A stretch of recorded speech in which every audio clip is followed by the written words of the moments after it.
Chemical bonding. First of all, we should know what is meant by a chemical bond. A chemical bond is nothing but a force of attraction which holds atoms together in a molecule. That means that atoms cannot exist independently. They have to combine together, they have to join together to form a molecule. So if this is one atom and this is another atom, they together form a molecule. A molecule can now exist independently.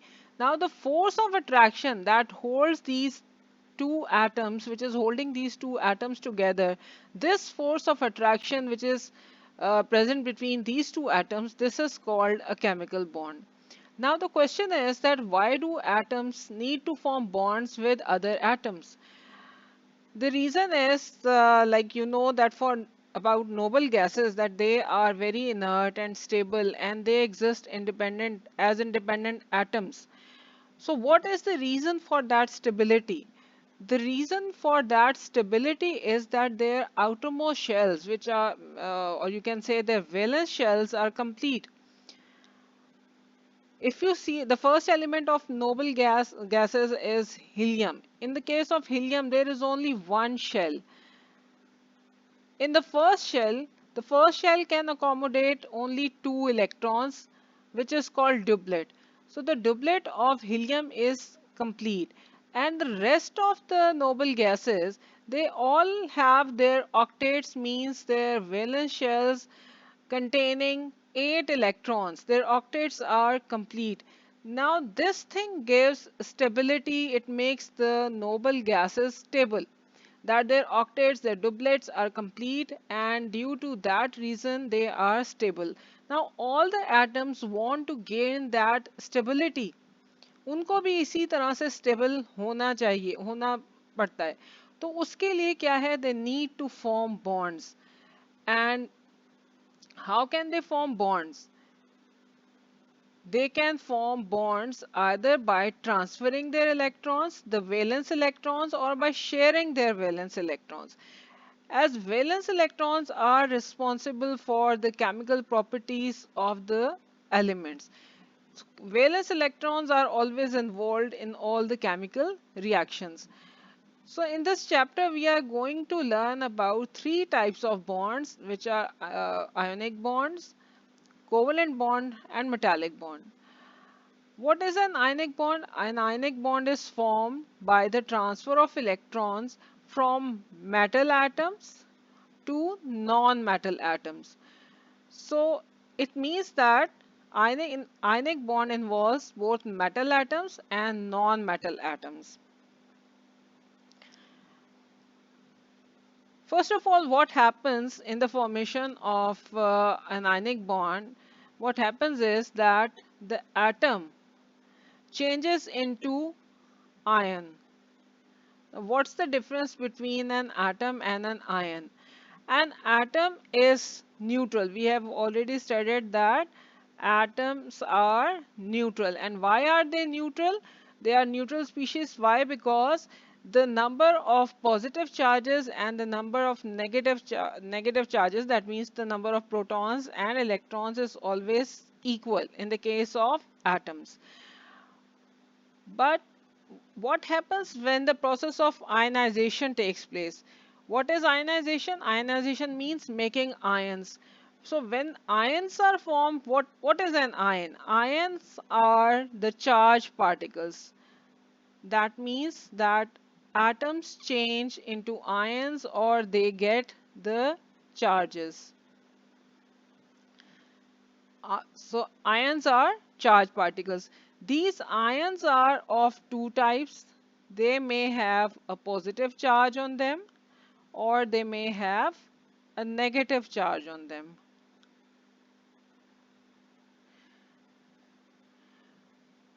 Positive charge is also called a cation. Sorry, positive ion is also called a cation. And the negative ions are called anions. Now, how can you remember?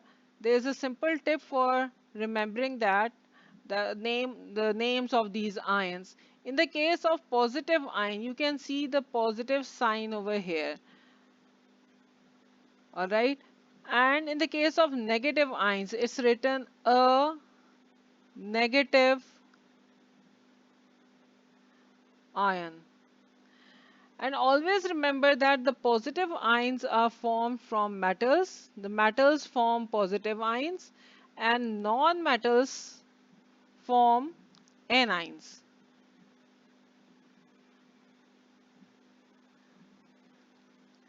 So metals always form, they always give cations, and non-metals always produce negative ions.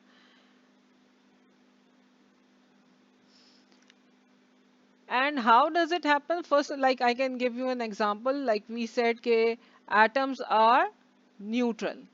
So by neutral we mean that they have same number of positive and negative charges. Like if there is one positive charge, will be balanced by one negative charge. Second proton will be balanced by another second electron. Then third proton, third electron. So this is an atom. It's an atom. How can it gain a charge, like a positive charge? For a positive charge, what happens that metals have the ability to lose electrons. Metals always lose electrons. Like for example, if this electron, this is a valence electron, if it is gone, so what is the unbalanced charge left on the metal?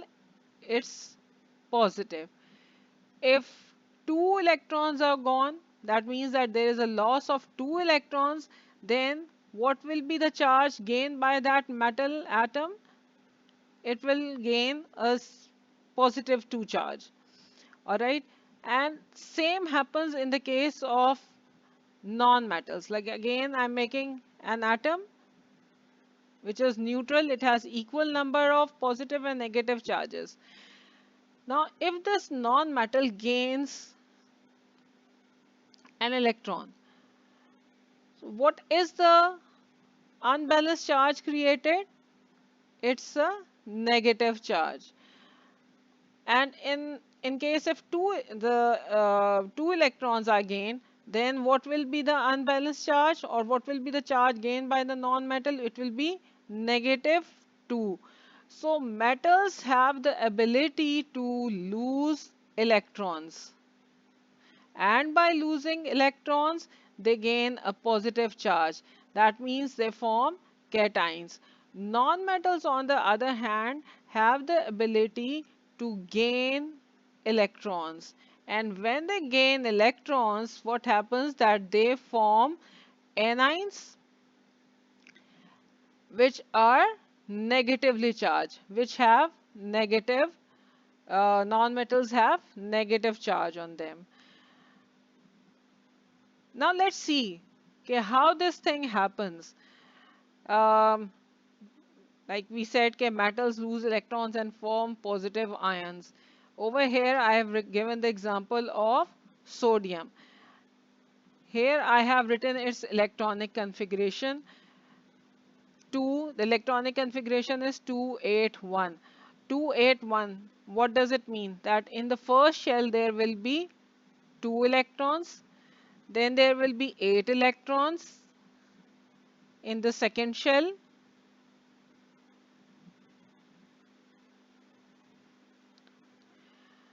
and the valence shell will have, the outermost shell will have only 1 electron. Now this sodium metal atom is in need to complete its octet.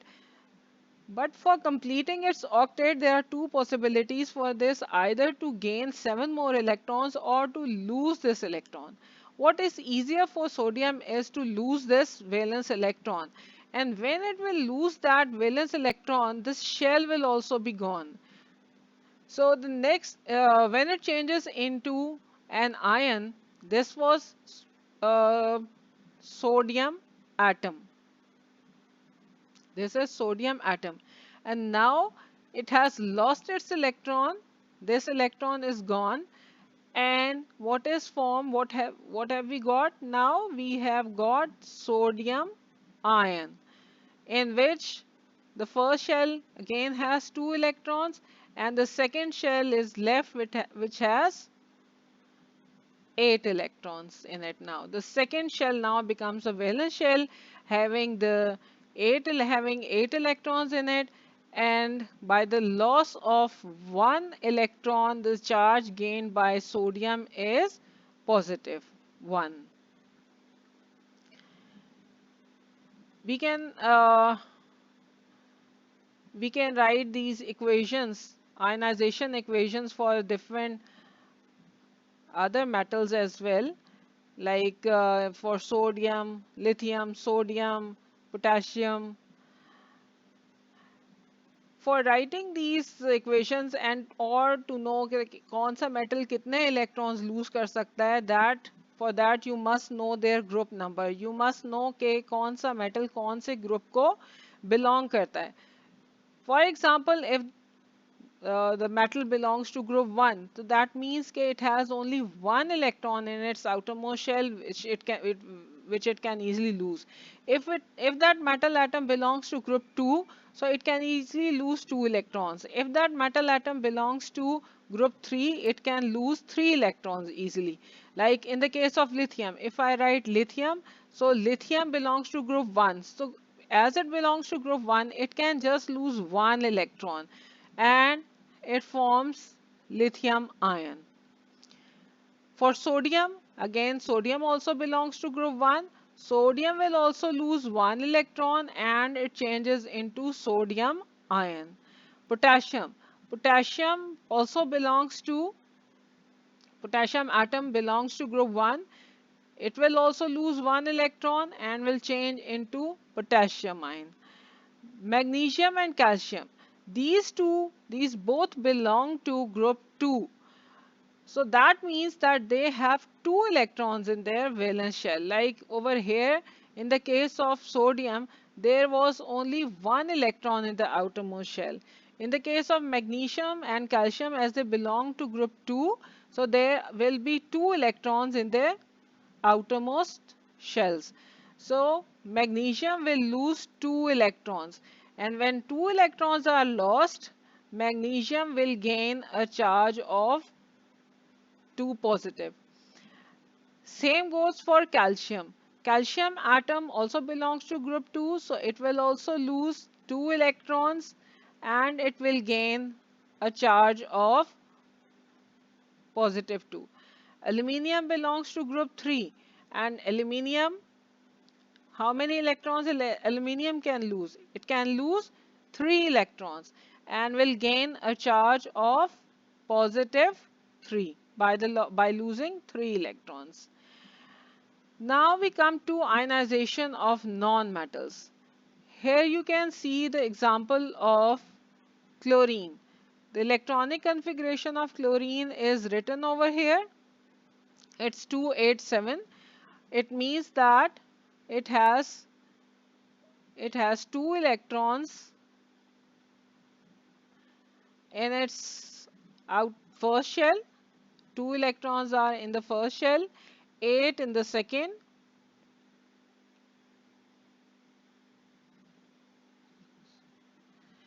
and 7 electrons in the third shell, the valence shell.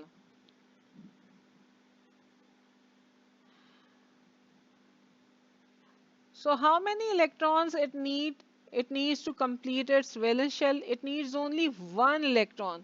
So it can easily gain that 1 electron. Instead of losing these 7 electrons, it can easily gain that 1 electron. And that incoming electron will bring a negative charge along with it, because electrons have a negative charge on them. So if there is a gain of 1 electron, the element will gain charge of -1. If there is a gain of 2 electrons, the element will gain a charge of -2. So over here, the electronic configuration of chlorine before gaining the electron was 287, and after gaining that electron, it becomes 288. That means in the first shell again 2 electrons, 8 in the second, and again 8 in the third one. So in this way, the octet of chlorine is also complete now. Again, we can take other examples like fluorine, chlorine, bromine. They all belong to group 7. That means that they have 7 electrons in their outermost shell. So they are in need of only 1 electron. So only 1 electron will be added up to fluorine, or it will take up only 1 electron and it will change into fluoride ion. Chlorine will gain 1 electron and it will change into chloride ion. Bromine will also take up 1 electron because these three belong to same group, which is group 7. So they will take up only 1 electron because they need 1 electron to complete their octet. Oxygen and sulfur, they both belong to group 6. That means that they have 6 electrons in their outermost shells. So how many electrons do they need to complete their octets? Yes, they need 2 electrons to complete their octets. So oxygen atom will gain 2 electrons and will gain a charge of -2. Sulfur will also gain 2 electrons because they both belong to group 6 and they need 2 electrons to complete their octets. Remember that there is no change in the name of positive ions, like we say sodium ion, potassium ion, calcium ion, magnesium ion, calcium ion, or aluminium ion. But in the case of negative ions, when this negative ion is formed, we write the word "ide." The ending name is "ide." All right, like from fluorine, fluorine becomes fluoride, chlorine becomes chloride, bromide, oxide, and sulfide. These are the negative ions that will be formed. Now let's take the examples of ionic bonds. First one is formation of NaCl. Let's see how is NaCl formed. The electronic configuration of NaCl is 281. Again, that means 2 electrons in the first shell, 8 in the second,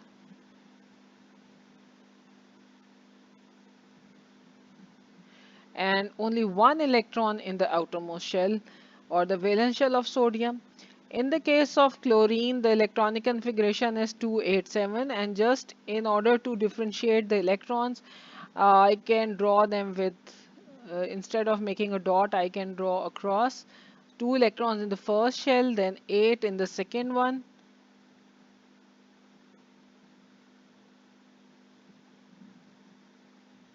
and 7 in the last shell.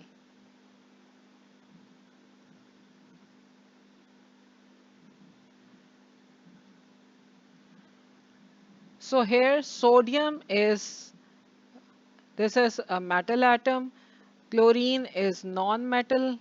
We have already studied that an ionic bond is always formed between a metal and a non-metal atom, because metals have the ability to lose electron.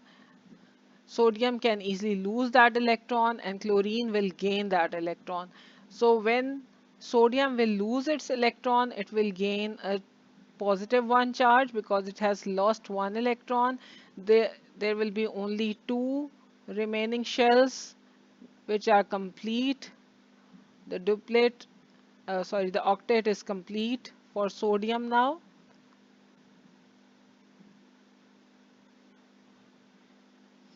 The electronic configuration is 2,8 for sodium, and for chlorine, as it has gained 1 electron from sodium in its outermost shell, the rest of the electrons are 2 electrons in the first shell, 8 in the second one,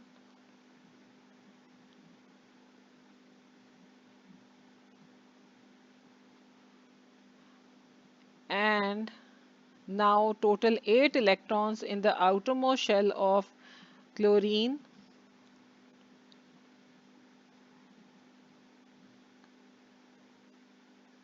One, 2, 3, 4, 5, 6, 7, and 8. And as it has gained this 1 electron from sodium, the charge on chlorine will be -1. Now let's see how the formation of magnesium oxide takes place. Magnesium belongs to group 2, so it has 2 electrons in its there will be 2 electrons in the valence shell. I'm just the electronic configuration is written over here 282. That means 2 electrons in the first shell, 8 in the second, and there will be 2 electrons in the valence shell of magnesium.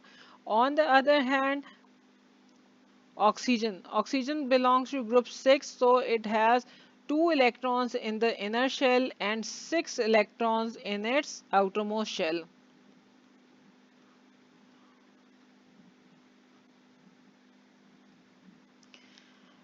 Magnesium is a metal, so it can easily lose these 2 electrons, and by the loss of 2 electrons, the electronic configuration of magnesium will become 2,8.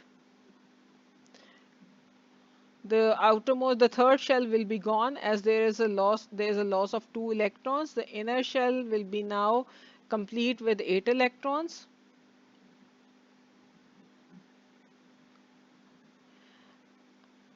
And for oxygen, oxygen will gain 2 electrons of magnesium,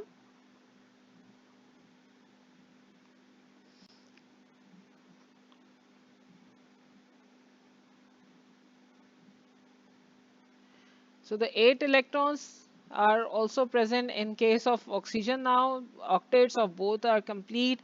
Magnesium has lost 2 electrons and has gained a charge of +2. Oxygen has gained 2 electrons and has gained a charge of -2. Now let's see the formation of magnesium chloride. How is magnesium chloride molecule is formed?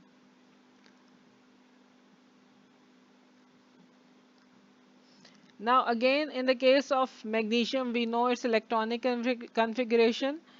It is 282. That means it has 2 electrons in its outermost shell.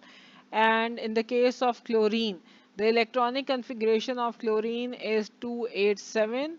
For both the chlorines, the electronic configuration is 287. That means they have 7 electrons in their outermost shells. Both of them will have 7 electrons, and they are in need of gaining, both of them are in need of gaining 1 electron to complete their octets.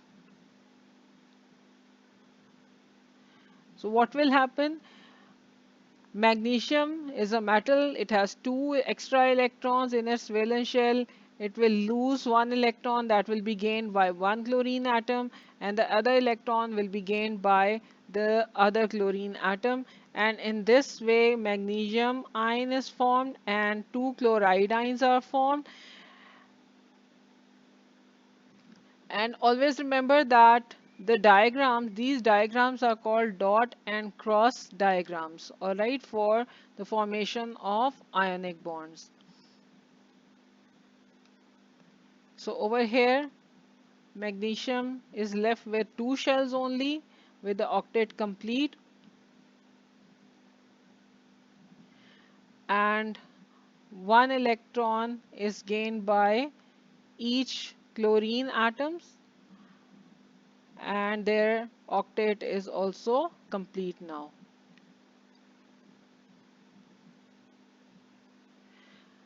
So I hope you have understood the formation of ionic compounds.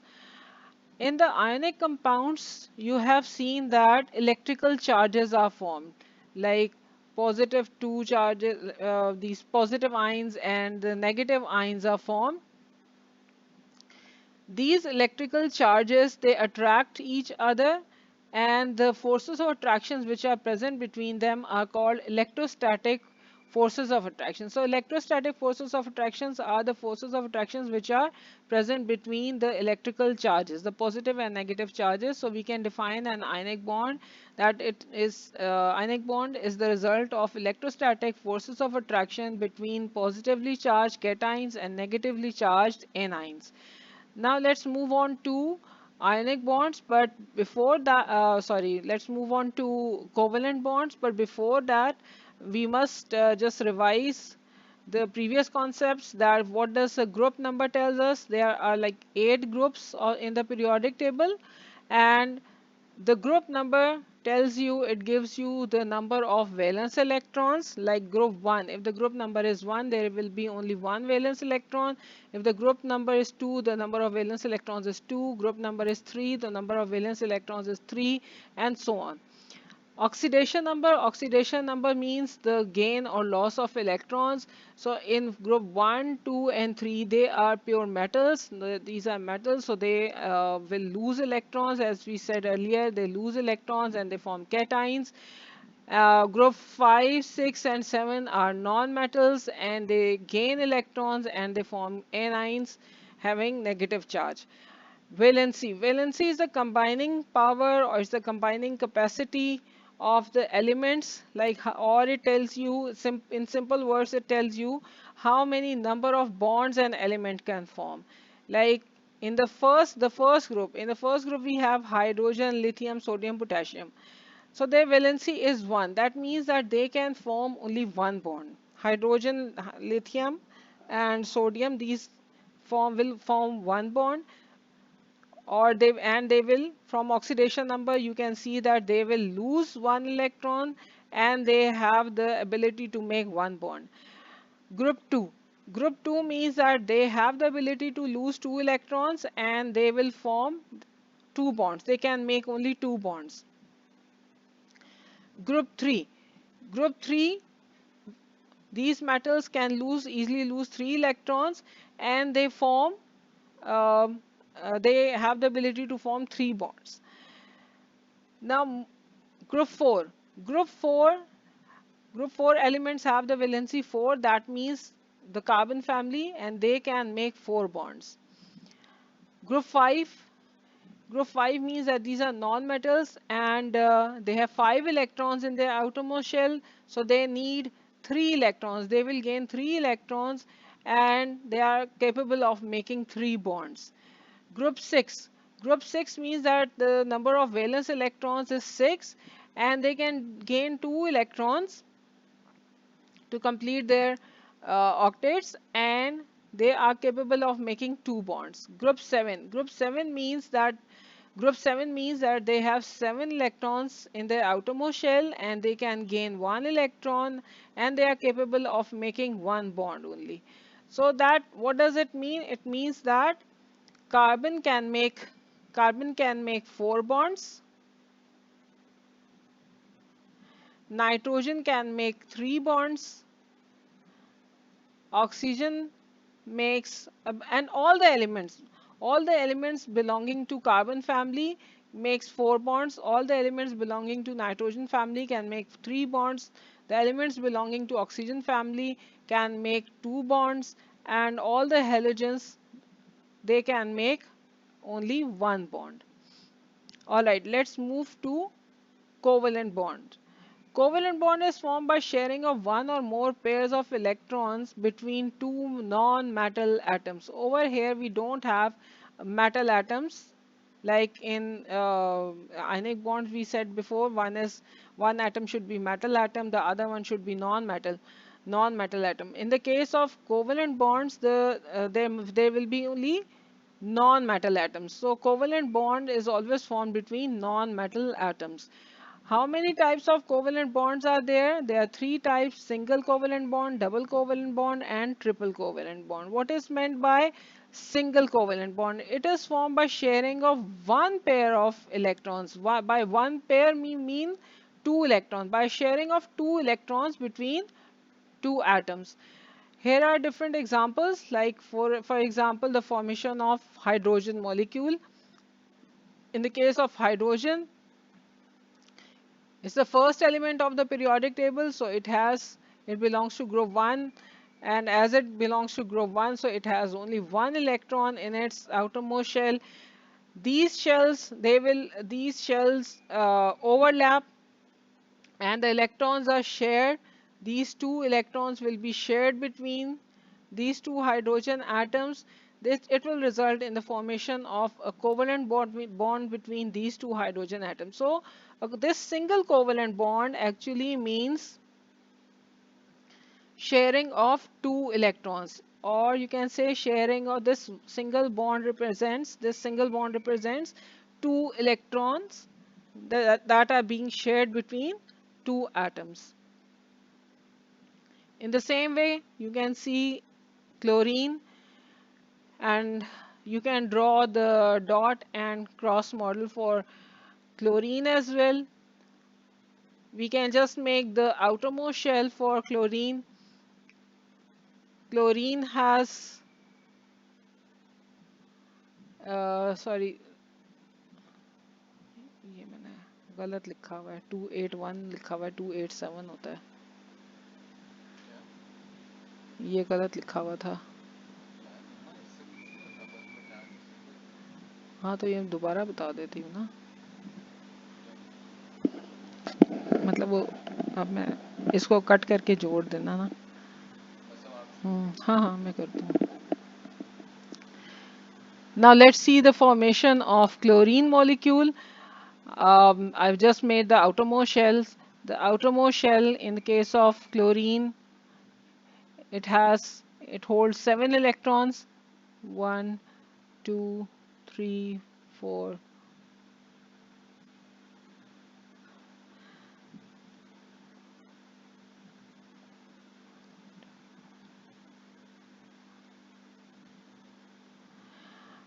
Alright, so what happens that they share one electron each, as they both are in need of one electron, so they share their electrons. And this sharing will result in the formation of a covalent bond.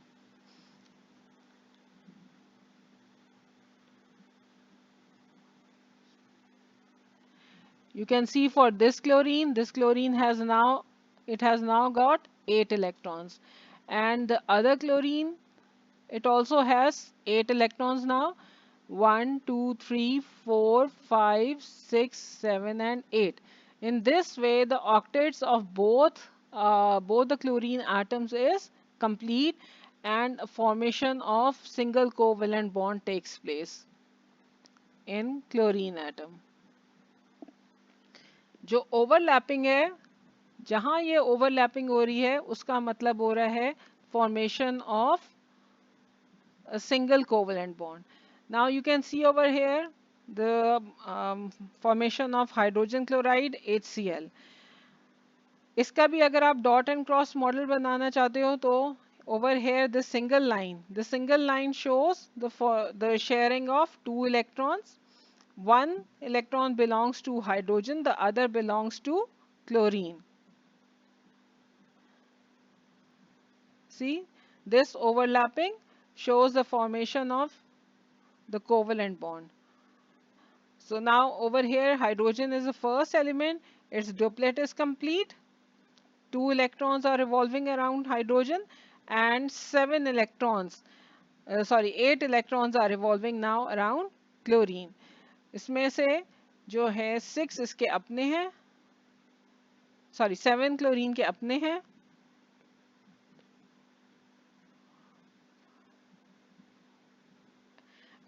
chlorine belongs to group 7, तो इसके 7 electrons अपने हो गए और 8th electron इसको hydrogen से मिल रहा है जो ये शेयर कर रहे हैं. सो इन ऑर्डर के उससे फिर हाइड्रोजन का डुप्लेट और क्लोरीन का ऑक्टेट जो है वो कंप्लीट हो रहा है.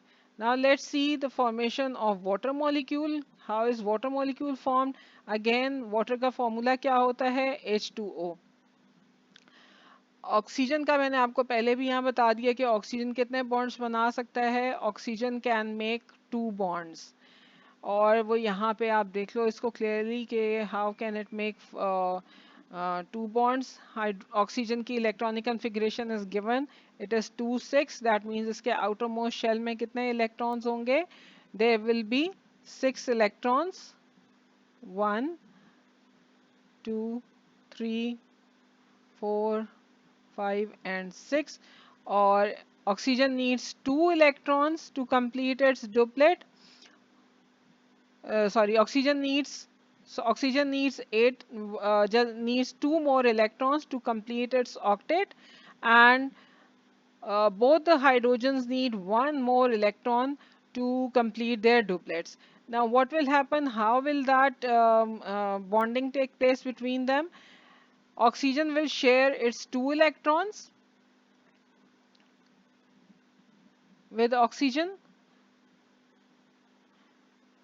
ऑक्सीजन के पास टोटल कितने इलेक्ट्रॉन्स हैं? 6 इलेक्ट्रॉन्स हैं, ठीक है. If you see the electronic configuration, it has 6 electrons. I have already made 2 electrons which are being shared, और उसके अलावा कितने इलेक्ट्रॉन्स हो जाएंगे? 4. ऑलराइट, सो टोटल कितने हो गए ऑक्सीजन के? 1 2 3 4 5 एंड 6 इलेक्ट्रॉन्स हो गए ऑक्सीजन के. एंड ऑक्सीजन को hydrogen, 2 hydrogens are giving their electrons for sharing. इस तरह से हाइड्रोजन का डुप्लेट और ऑक्सीजन का ऑक्टेट जो है वो कंप्लीट हो रहा है.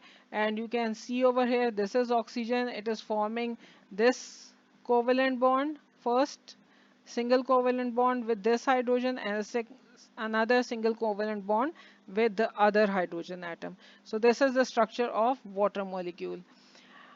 Now in the case of ammonia, ammonia का मैंने आपको बताया था, ammonia में होती है nitrogen, and nitrogen can make 3 bonds. It belongs to group 5, that means it has 5 electrons in its outermost shell. So I'm making 5 electrons in its outermost shell. Or how many electrons does it need to complete its octet? It has 5 electrons, so it needs 3 more electrons. और वो 3 more electrons इसको कहाँ से मिल सकते हैं? From hydrogen, because each hydrogen can provide 1 electron for sharing. So the hydrogens will share their electrons with nitrogen, and nitrogen will also share its electrons with 3 hydrogen atoms, and that will result in the formation of ammonia. Now you can count the number of electrons for nitrogen. How many electrons are there for nitrogen? 1 2 3 4 5 6 7 8. So octet of nitrogen is complete, and doublets of hydrogens are complete. So nitrogen is here, it is making 3 single covalent bonds with 3 hydrogen atoms. Methane, methane में carbon है CH4. Let's see how many bonds carbon can make. Carbon can make 4 bonds. Carbon can make 4 bonds because it belongs to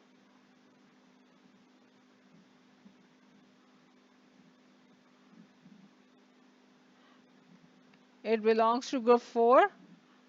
So its electronic configuration is 2 4, or you can say that it has 4 electrons in its outermost shells. And how many electrons does it need to complete its octet? It needs 4 electrons. और वो 4 electrons इसको कहाँ से मिल सकते हैं? From 4 hydrogen atoms. Each hydrogen atom will give its electron. ये चारों hydrogens हैं, चारों अपना एक एक इलेक्ट्रॉन देंगी टू कार्बन फॉर शेयरिंग, और कार्बन के साथ ये 4 सिंगल कोवेलेंट बॉन्ड्स बना देंगे like this. Carbon is in the centre, और ये 4 हाइड्रोजन्स के साथ ये 4 सिंगल कोवेलेंट बॉन्ड बना रहे हैं. And these are, I have made the dot and cross diagrams for all these molecules. Now if you are asked to draw the dot and cross model for CH3OH, this is a molecule जिसका कि हमें dot and cross model बनाना है, तो हमें पता है कि जहाँ भी शेयरिंग है, ओवरलैपिंग ऑफ ऑर्बिट, ओवरलैपिंग हो रही है, शेल्स की इलेक्ट्रॉन्स की शेयरिंग हो रही है, वहाँ पे एक सिंगल कोवेलेंट बॉन्ड बन रहा है. तो it's easier for us to make the covalent bonds first. Again, we know carbon can make 4 bonds. तो ये 4 बॉन्ड्स एक्चुअली मीथेन, जैसे मीथेन में कार्बन 4 बॉन्ड्स बना रहा है, इसी तरह से ये 3 हाइड्रोजन्स तो ये हो गई 1 2 3, ये वाली जो 3 हाइड्रोजन्स हैं ये हो गई कार्बन, इसके साथ ये 3 हाइड्रोजन्स। अब फोर्थ बॉन्ड ये किसके साथ बना रहा है? फोर्थ बॉन्ड बना रहा है ऑक्सीजन के साथ। ऑक्सीजन कितने बॉन्ड्स बना सकता है? 2। एक ऑक्सीजन जो है it is making one bond with this carbon and another bond with this hydrogen. अब the thing is that we have to make the dot and cross diagram for CH3OH. So I can write carbon over here और ये इसकी shell,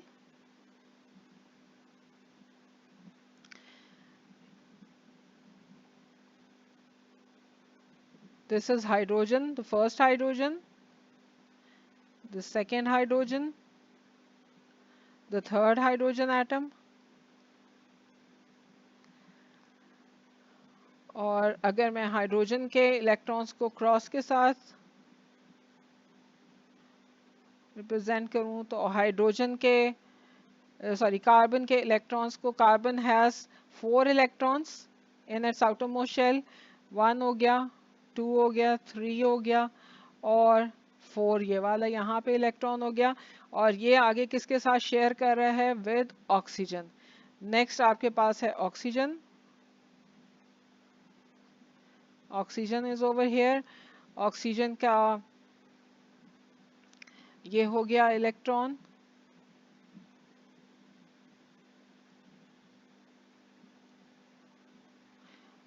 yet let's use this color, this is oxygen। यहाँ पे oxygen ने bond बना लिया carbon के साथ, ये वाला बॉन्ड जो था, और अब जो है ऑक्सीजन आगे बॉन्डेड है with hydrogen, this is the electron of hydrogen and this one is the electron of oxygen. So this is how you can draw the dot and cross, sorry, uh, you can draw dot and cross diagram of CH3OH. Now double covalent bond. Let's see how a double covalent bond is formed. It is formed by sharing of 2 pairs of electrons between 2 atoms. A double bond is formed between 2 atoms in which sharing of 2 pairs of electrons means total कितने electrons की sharing हो रही है? 4 electrons की sharing हो रही है. Like we can draw the electrons for oxygen atom. कितने इसके outermost shell में electron होते हैं? 6.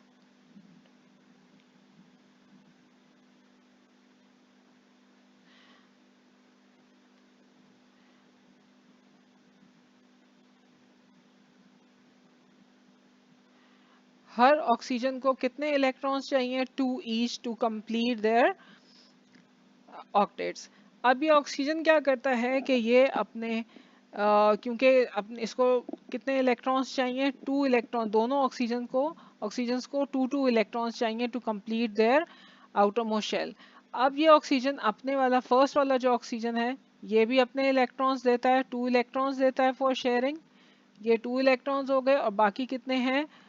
1 2 3 4 5 6, ये इसके 6 हो गए, फर्स्ट ऑक्सीजन के 6 इलेक्ट्रॉन्स हो गए आउटर मोस्ट शेल वाले, और सेकेंड ऑक्सीजन के भी आपने बना लिए 1 2 3 4 5 6।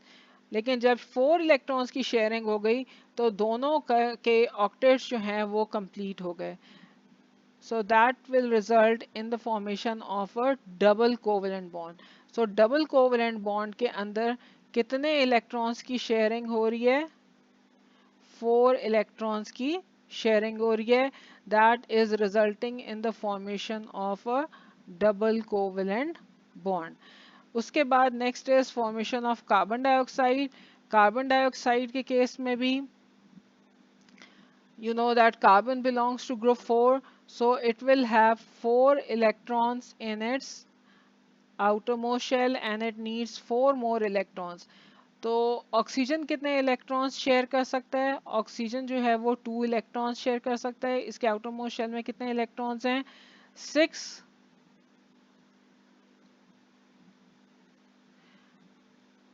आउटरमोस्ट शेल में कितने इलेक्ट्रॉन्स हैं, कितने होते हैं, वो आपको कहाँ से पता लगता है? From the periodic table the group number gives you the number of valence electrons. तो ऑक्सीजन बिलोंग्स टू ग्रुप 6, तो इसके आउटरमोस्ट शेल में 6 इलेक्ट्रॉन्स होंगे। अब दोनों को अपना अपना क्या करना है कि अपना ऑक्टेट जो है वो कंप्लीट करना है। कार्बन जो है ये अपने 4 के 4 इलेक्ट्रॉन्स जो है वो शेयर करेगा, 2 with the first oxygen and 2 other electrons with the second oxygen atom. और ऑक्सीजन के जो कितने इलेक्ट्रॉन्स हैं? 6, 1 2 3 4 5 6। अब इस ऑक्सीजन का जो है ऑक्टेट वो कंप्लीट हो गया, 1 2 3 4 5 6 7 and 8।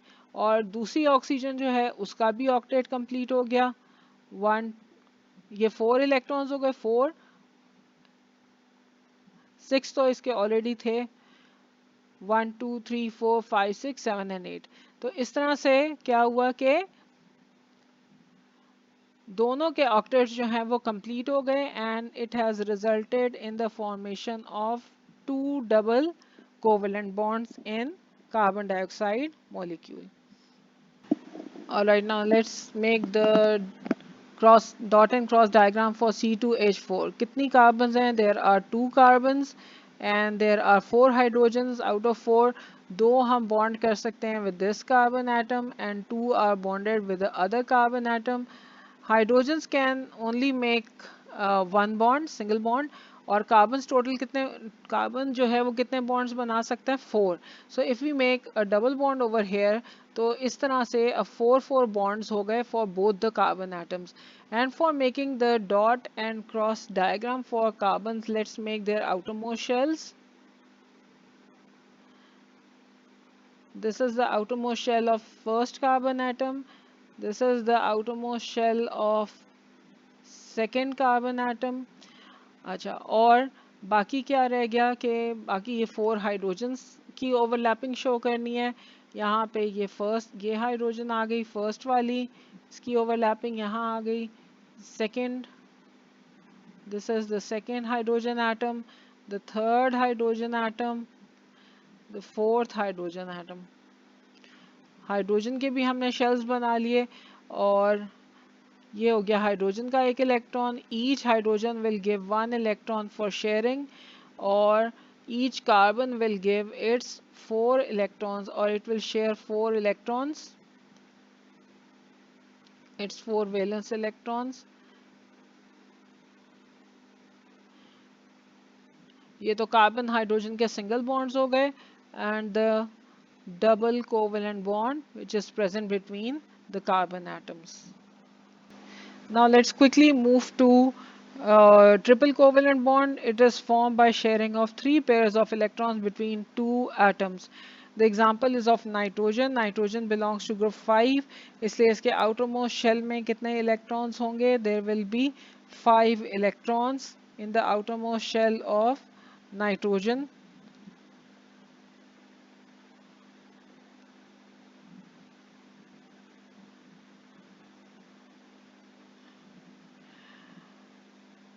Nitrogen is capable of making 3 bonds. 3 single covalent bonds भी हो सकते हैं और ट्रिपल बॉन्ड भी हो सकता है। इसको बस अपना ऑक्टेट कंप्लीट करना होता है। तो अब ये जैसे ये वाला नाइट्रोजन है, it will give its 3 electrons for sharing to this this other nitrogen atom. ये 3 हो गए और बाकी इसके 4 एंड 5। दूसरा वाला नाइट्रोजन जो है उसके ये electrons. So in this way the octets of both is complete now and formation of triple covalent bond takes place. इस नाइट्रोजन के लिए भी 8 इलेक्ट्रॉन्स हो गए, 6 7 8, और इस वाले नाइट्रोजन के लिए भी ऑक्टेट कंप्लीट हो गया 6 7 8। Now let's check the properties of ionic and covalent compounds. First property is bond type. Ionic bonds are formed by the transfer of electrons between metals and non-metals, whereas covalent bonds are formed by the transfer of electrons between non-metal atoms. Structure: Ionic compounds exist as giant, or they have a giant ionic lattice, whereas covalent compounds, they are usually simple molecules, or sometimes they have giant covalent structures. Physical state, um, ionic compounds are usually solids, whereas covalent compounds, they may exist in the form of gas or liquid. These are simple molecules. Melting points and boiling points and density. Ionic compounds have high density due to strong electrostatic forces between the ions. क्योंकि ये ions के बीच में positive negative charges के बीच में electrostatic forces होती हैं, which are very strong, and if the bond is strong, then more energy is needed to break those bonds. उसकी वजह से melting boiling points जो हैं वो high हो जाते हैं.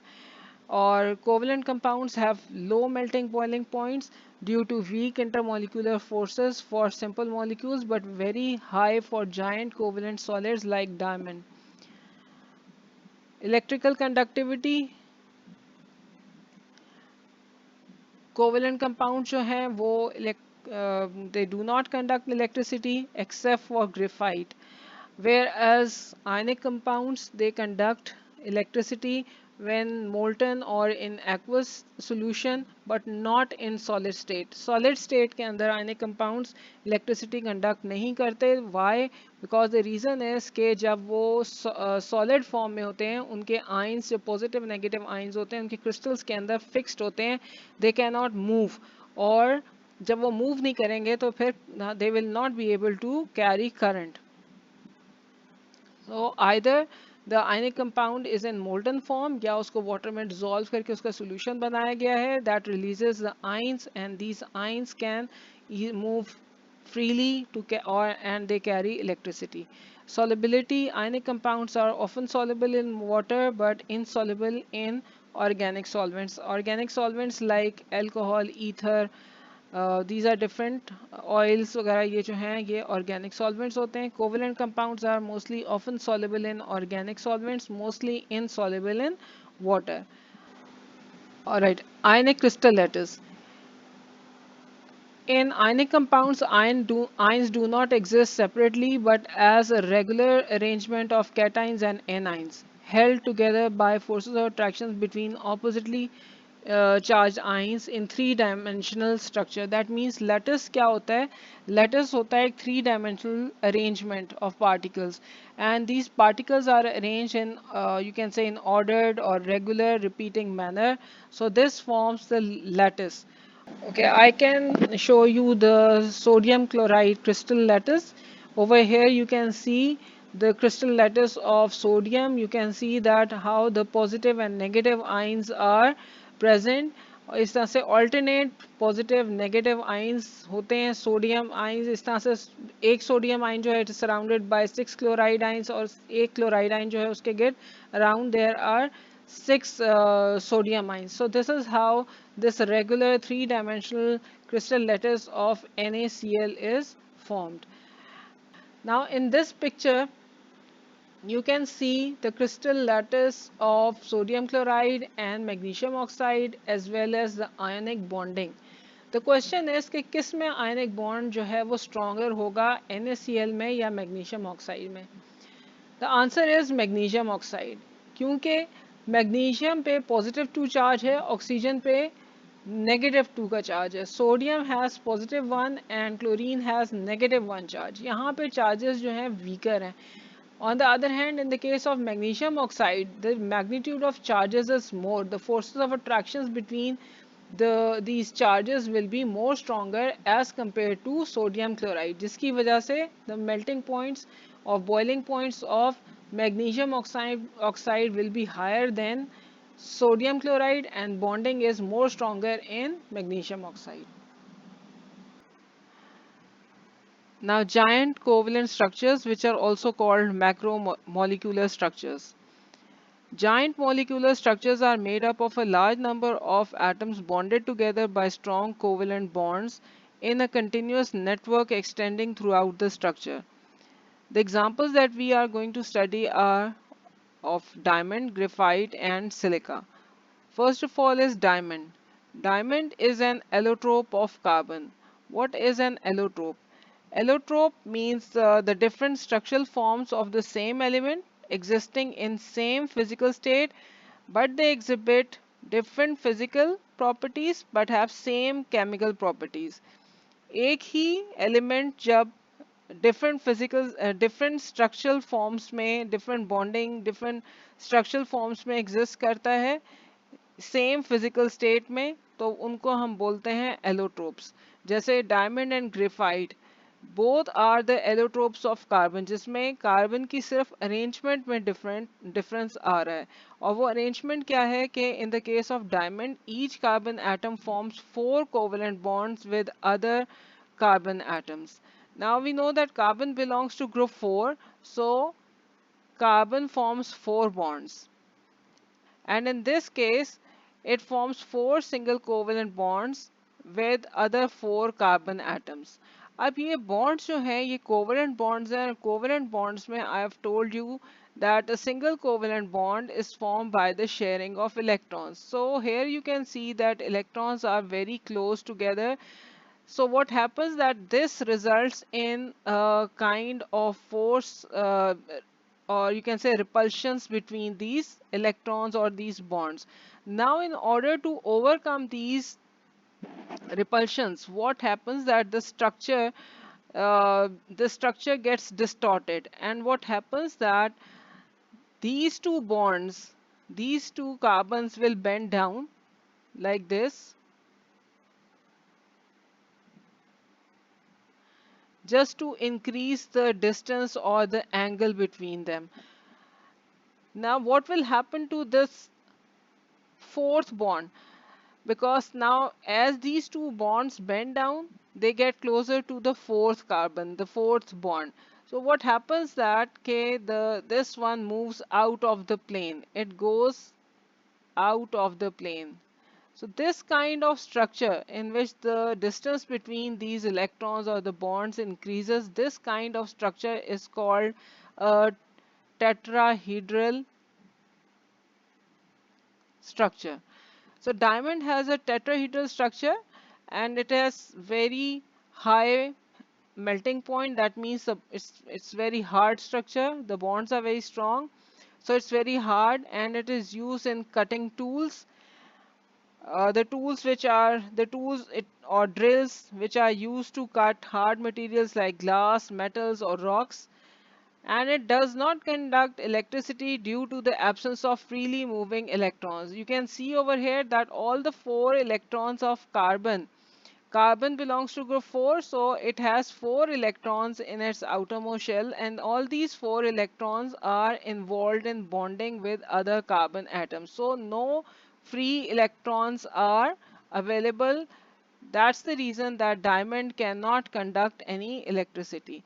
Graphite, on the other hand, is an allotrope of carbon again, and each carbon atom forms 3 covalent bonds, hexagonal creating hexagonal rings arranged in layers.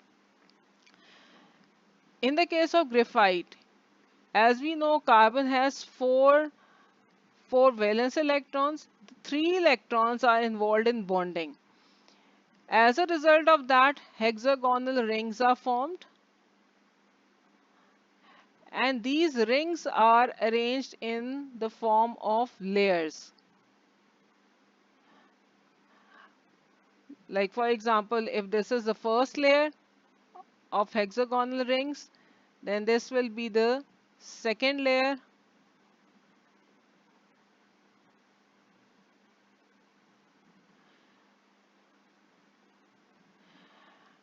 Now you can see that as these 3 electrons are involved in bonding, since each carbon atom forms 3 covalent bonds creating a hexagonal ring.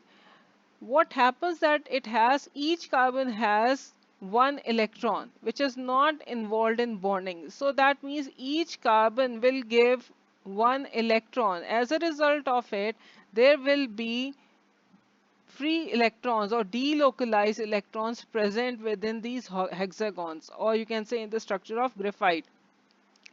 As a result of it, we can say that because the free electrons are present, so graphite can conduct electricity due to the presence of freely moving electrons, and one electron comes from each carbon atom.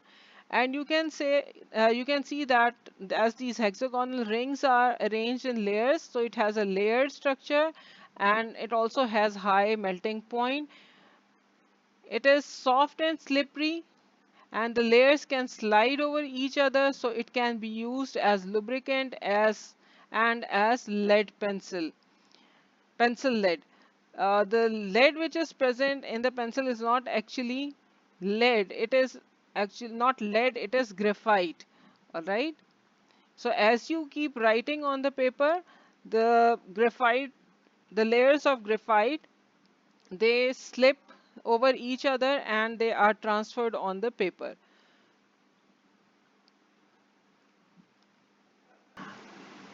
Silicon dioxide, the formula is SiO2. Over here, each silicon atom is bonded to four oxygen atoms, and each oxygen is bonded to two silicon atoms. Now, silicon belongs to group 4. It comes after carbon. So that means silicon, just like carbon, silicon can also make 4 bonds. And oxygen belongs to group 6, and you know that oxygen can make only 2 bonds. So if you draw the structure, each silicon is bonded with 4 oxygen atoms and each oxygen is bonded with 2 silicon. So this it forms a kind of network and the structure goes on. So this is how it's arranged. These atoms are arranged. But the formula is SiO2. So it's a simple ratio of silicon and oxygen atoms. Like we said that each silicon is bonded with 4 oxygen atoms. There are 4 oxygen atoms and each oxygen atom is bonded with 2 silicon atoms. So the simplest ratio between them is 1 is to 2. So you can write it the formula of silicon dioxide as SiO2.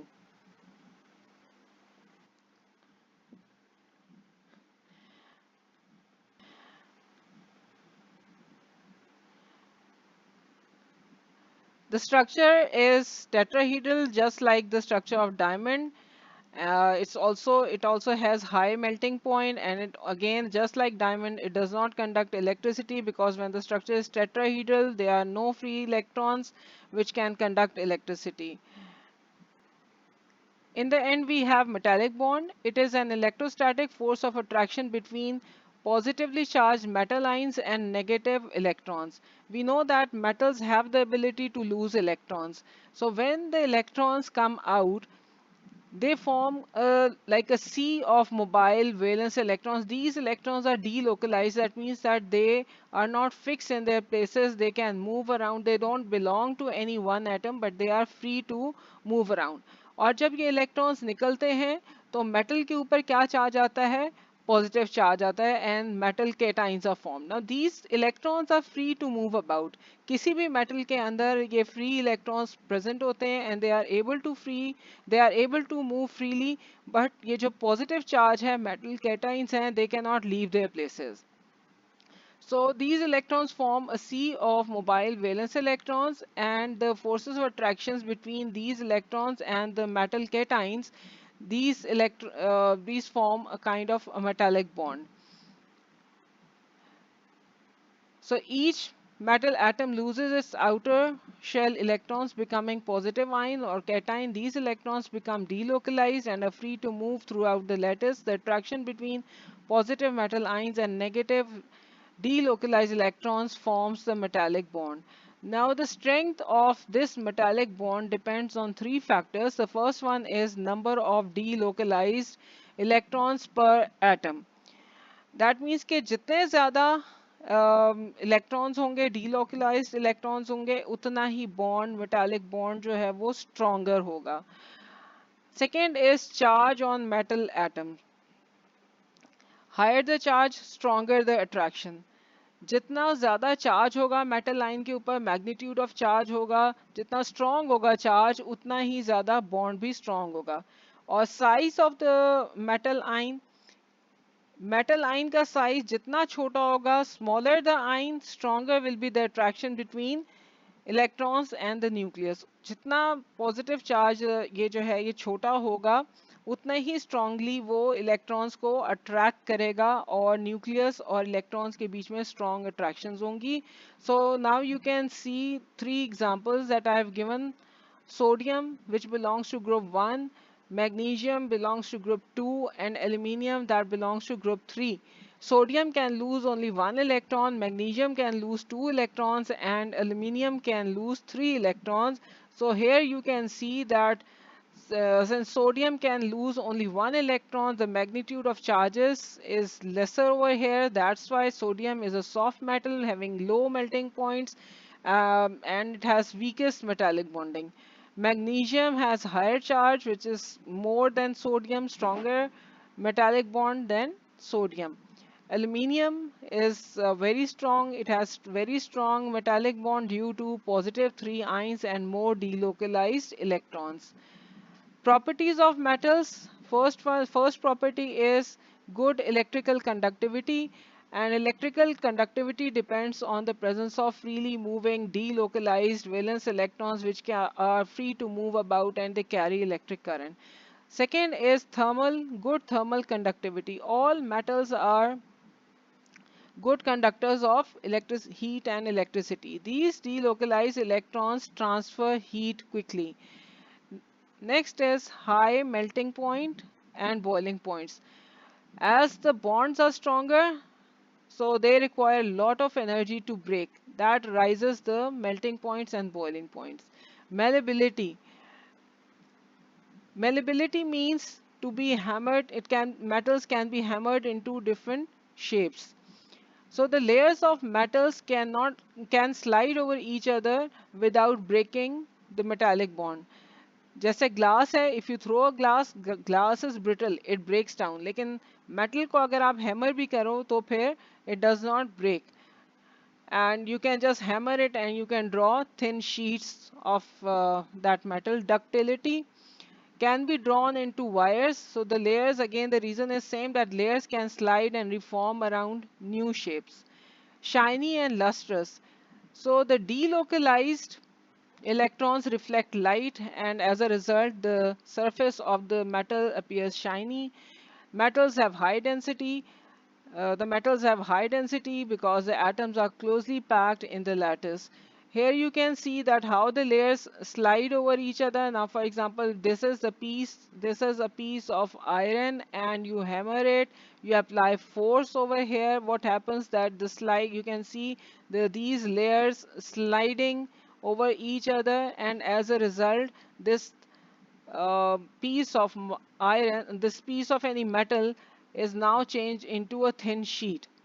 So you can see the layers of metal ions that are able to slip over each other. Thank you so much for watching.